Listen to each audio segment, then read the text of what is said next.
The hall of the Galactic Council was silent when they brought Lyra forward. She was only 16, small compared to the tall alien guards around her, but she walked with steady steps. Her hands were tied, but her eyes were calm. The council expected fear, but they did not see any on her face. They announced her punishment in front of thousands. Lyra was symbolically beheaded, stripped of her name, her rights, and her place among humans. It was a cruel tradition used to shame a species. They wanted to show the galaxy that humans were weak and easy to crush. Lyra knew it was unfair, but she did not argue. She only listened and kept her back straight. After the announcement, they escorted her toward the arena doors. Behind those doors lived the great dragon beast called Vraction. The council claimed that the creature accepted offerings, but Lyra understood that the council used the beast to scare other species. No one had ever walked into that arena and stayed calm. Most cried or begged to go back. Lyra simply breathed deeply.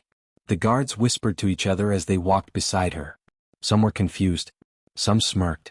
Others felt uneasy. This girl was not reacting the way they expected. One guard finally asked her why she was not shaking. She answered softly, "Fear will not help me. So why should I give it power?" The guards stared at her for a long moment, then looked away. When they reached the arena gates, the heavy metal doors opened with a deep rumble.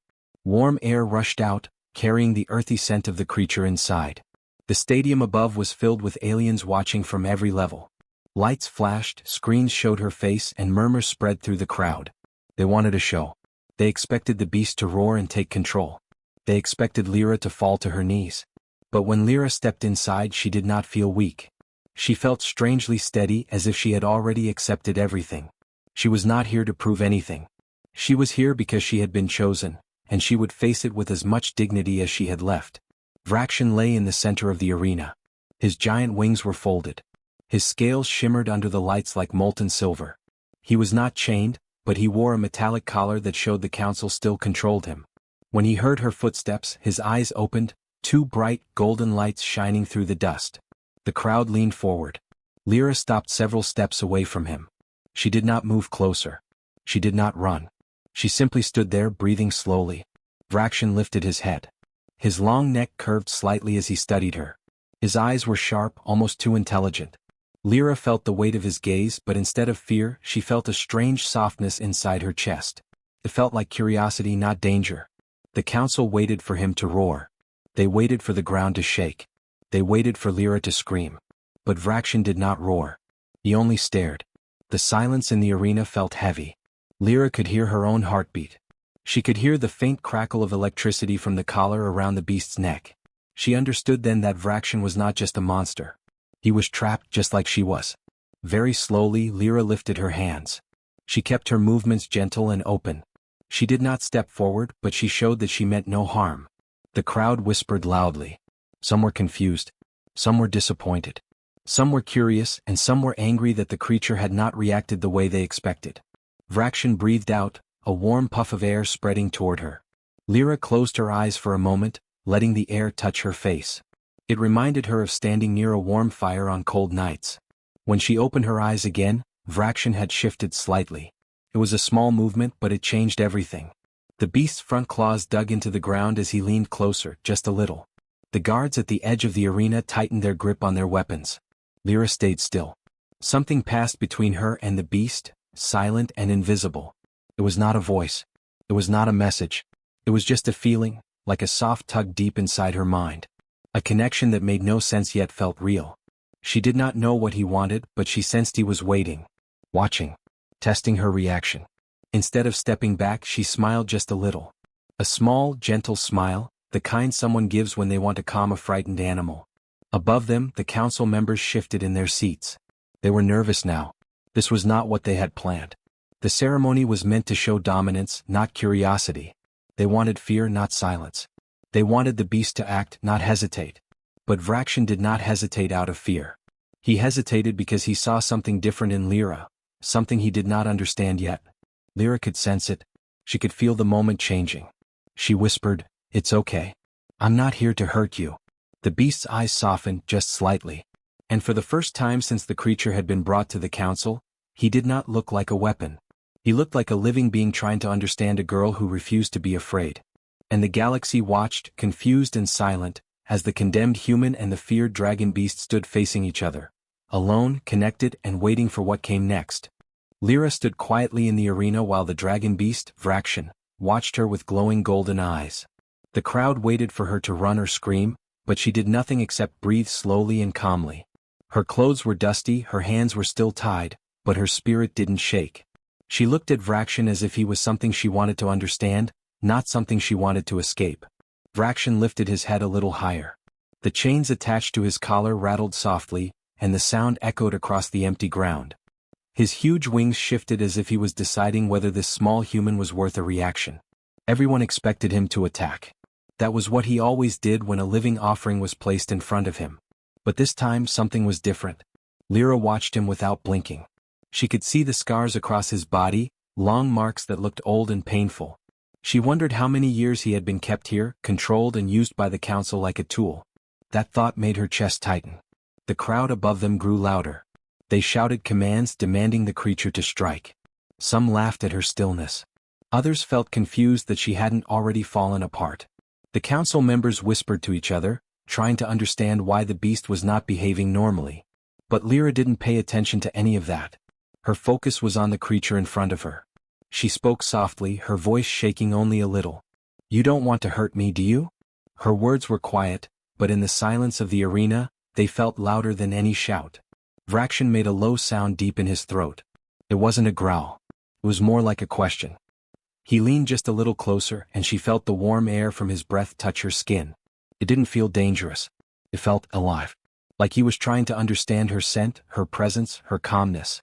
Lyra slowly lifted her hands again even though they were tied. She made sure her movements were steady. Fear could make a creature angry. Calm could make a creature curious. She had learned that from animals back on Earth.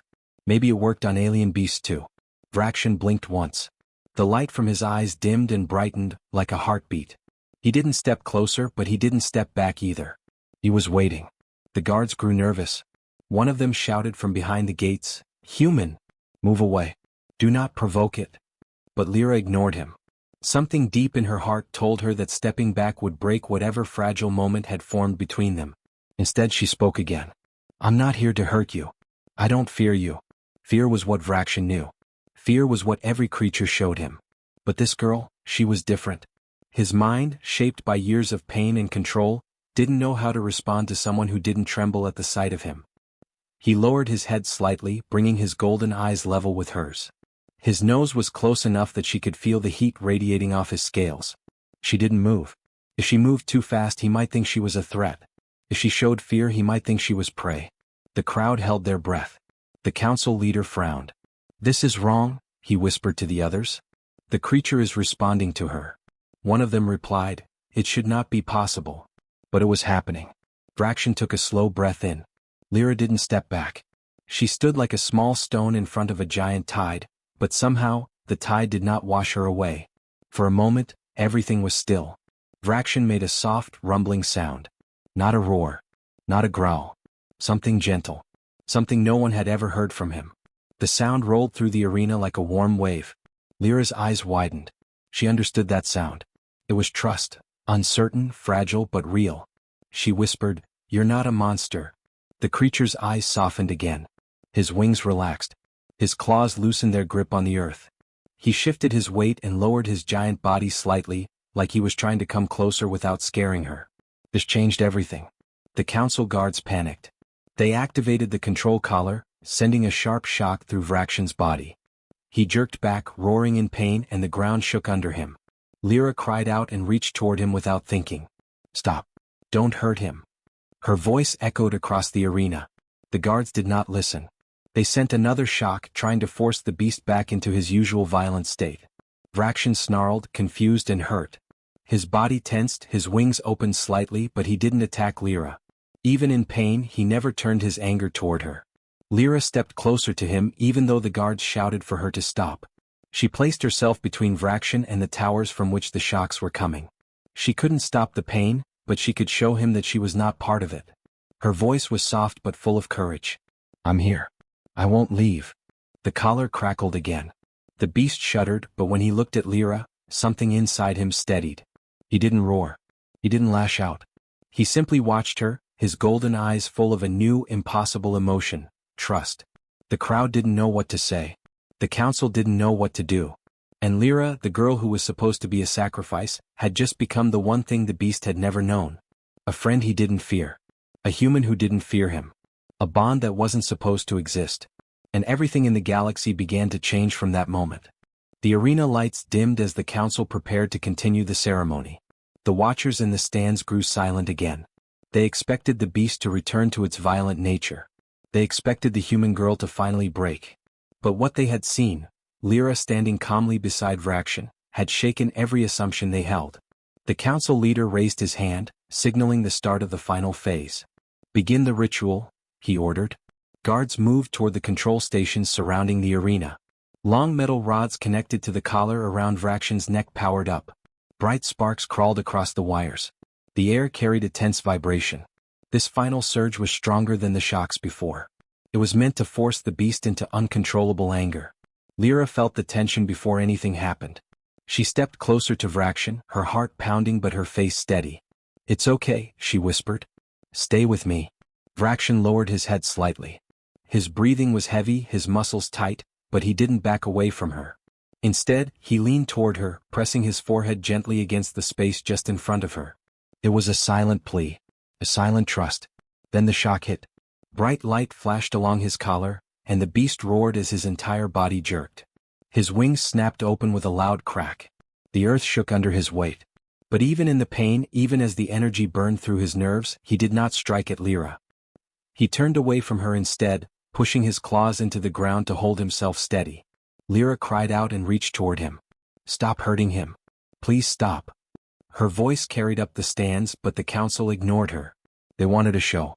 They wanted the creature to rage. They wanted the girl to finally fall. The leader nodded again and the guards increased the power. Vraction's roar shook the entire arena. Debris fell from the high walls. Some of the audience members grabbed the safety rails in fear. But the beast still refused to harm the girl. He tried to step toward her, but the collar pulled him back with violent force. The council leader frowned. "He is resisting. Increase it again." Another surge. Stronger. Cruel. Lyra watched helplessly as Vraction's wings collapsed under him. His body trembled. His scales flickered with brief flashes of light. She felt a deep pain inside her chest as if she could feel every surge he suffered. "Please," she whispered. "Please don't fight alone." She stepped toward him. The guards shouted. "Stay back. Humans, stay back." But Lyra didn't stop. She walked right up to the beast as his body trembled and placed her hands gently against his giant jaw. "Look at me," she whispered. Slowly, painfully, Vraction opened his eyes. And in that moment something impossible happened. A spark of soft light connected the space between them. It wasn't bright. It wasn't violent. It felt gentle, like a warm pulse of energy.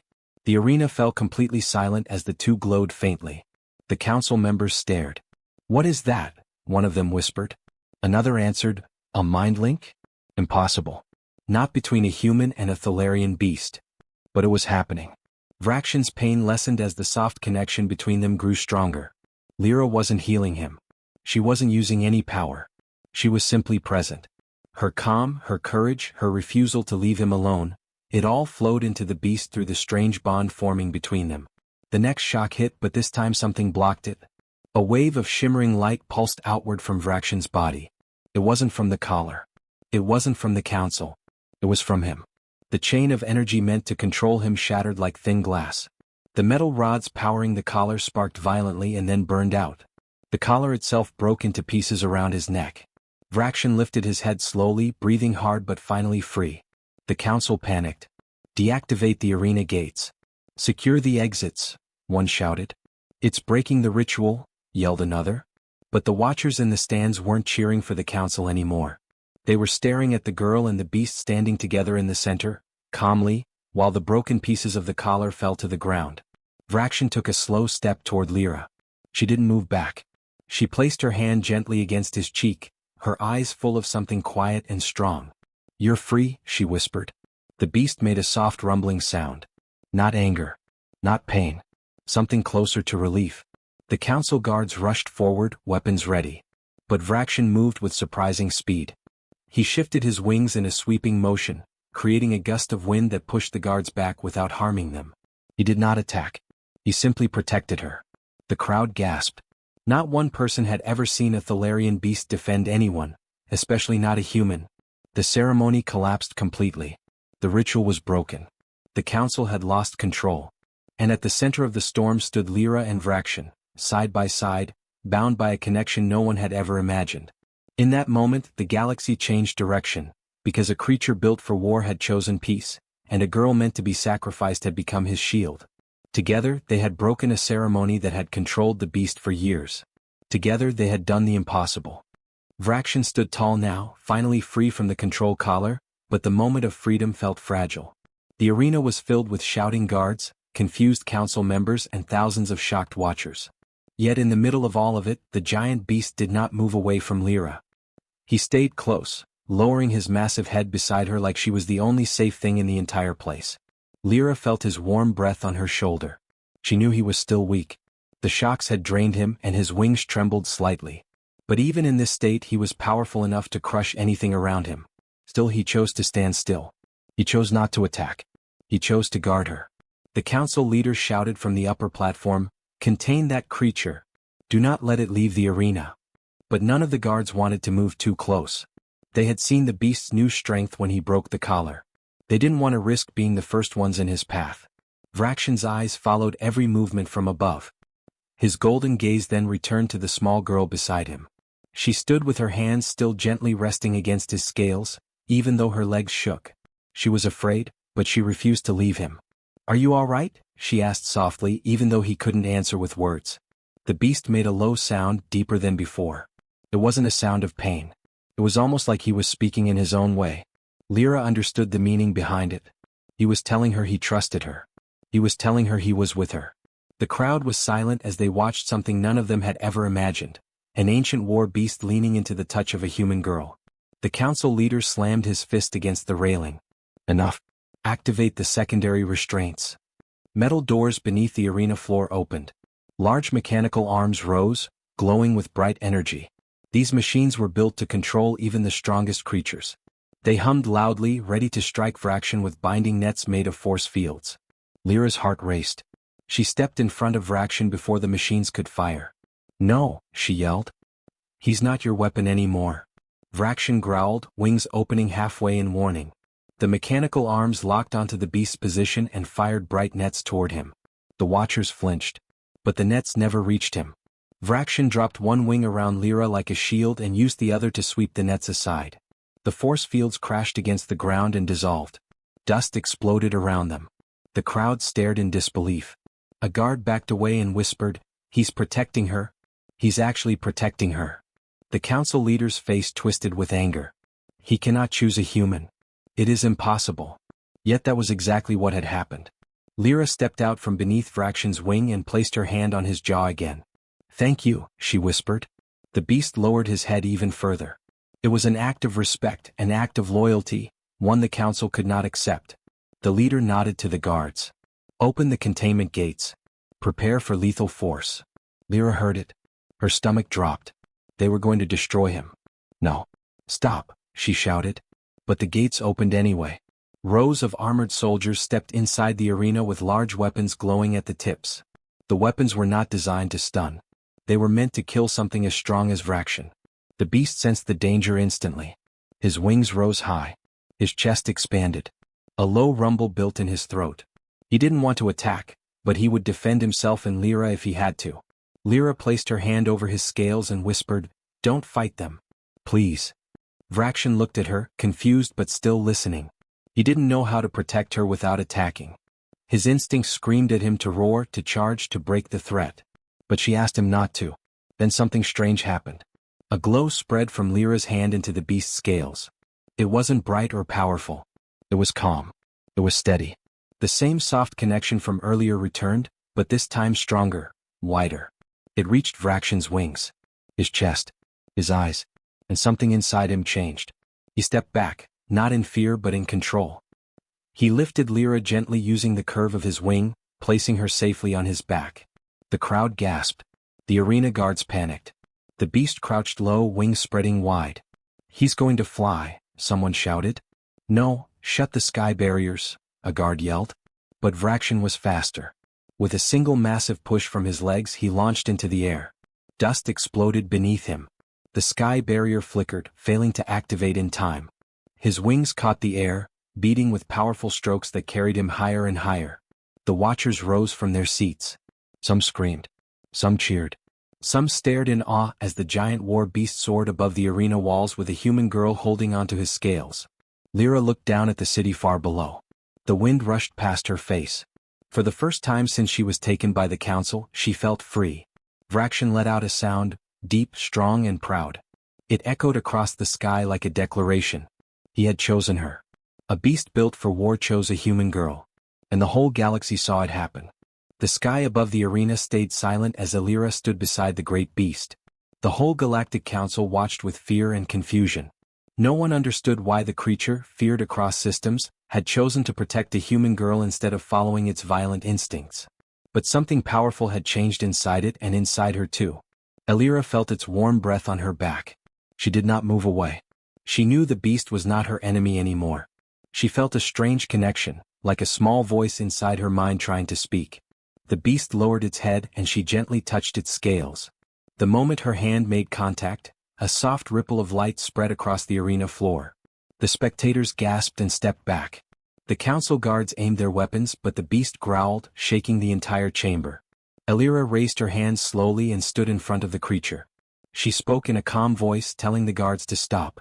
Her tone was steady and her eyes were strong. Even though she was only a human girl, she now stood between the council and their most feared creature. The beast's eyes glowed, and images flashed in Alira's mind. She saw memories that did not belong to her, stars burning, cages closing, long years of pain and commands it could not disobey. She understood now. It had not chosen violence. Violence had been forced on it. For the first time she felt its loneliness. For the first time, it felt her kindness. The crowd murmured, unsure if they were witnessing a miracle or a threat. The council leader called for the beast to be restrained, but it refused to move away from Alira. When soldiers tried to push forward, the beast spread its wings, creating a wall of wind so strong it knocked them off their feet. Alira looked up at the creature. She asked it softly if it wanted to leave. The answer came not in words, but in a warm feeling inside her mind, like a gentle yes. The beast bent down, inviting her to climb onto its back. Fear rushed through her for a moment, but she did it anyway. As soon as she sat against its scales, the beast rose with a powerful beat of its wings.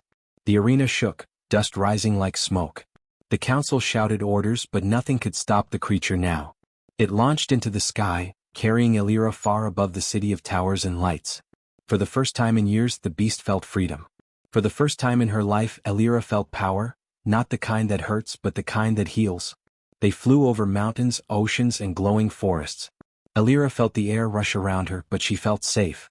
The beast protected her without hesitation. They spent hours flying until they reached a quiet valley hidden by clouds. There, the beast finally landed. The ground trembled softly as it lowered its wings. Alira slid down and looked at it. She thanked the creature for trusting her. The beast lowered its head again and she placed her hand on its nose. The bond between them felt stronger now, like a shared heartbeat. Far away, the council panicked. A human girl and their most powerful beast were now missing. Some feared war. Others feared shame. But none understood what had truly happened. The next day, ships searched the skies trying to find them. When they finally located the valley, they saw something unexpected. The beast was not attacking. It stood calmly beside the girl. And the girl was standing tall, facing the council representatives who approached. She told them they had been wrong about humans. She told them they had been wrong about the beast too. She said fear had controlled them for too long and it was time to end it. The representatives stared at the scene. The beast should have been a danger, yet it stood in peace. And a human child had made it happen. Something shifted in their hearts, something they did not want to admit before. In that moment, Alira and the beast became symbols of something bigger than fear. Bigger than old rules. Bigger than power. Their bond changed opinions. Then it changed decisions. Then, slowly, it began to change the two worlds that once hated each other. Alira never wanted to be a hero. She never wanted to stand against the council. She only wanted to live. But the beast chose her and she chose it. And their bond created a new path for both species. The girl who was once condemned became the voice of peace. The beast that was once feared became a guardian. Together they changed everything.